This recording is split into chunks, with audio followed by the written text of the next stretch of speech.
Ieri era Santa Caterina da Siena, il 29 d'aprile.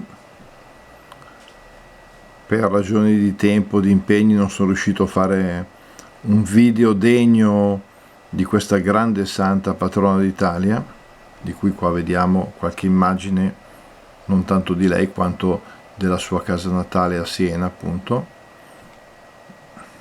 con l'itinerario che si può percorrere.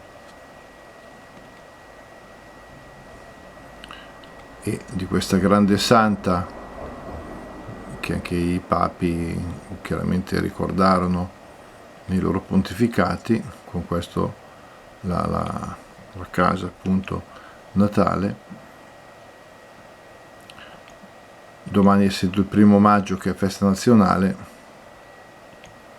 sia credenti che non, chiediamo a Santa Caterina da Siena un'occhiata particolare, diciamo, un'intercessione, un aiuto ancora adesso per l'Italia, che ha tanto bisogno da questa grande donna, con San Francesco patrono d'Italia. Auguri, e poi a tutte le persone che si chiamano Caterina, tutte le donne Caterina, tanti auguri. Ciao ciao.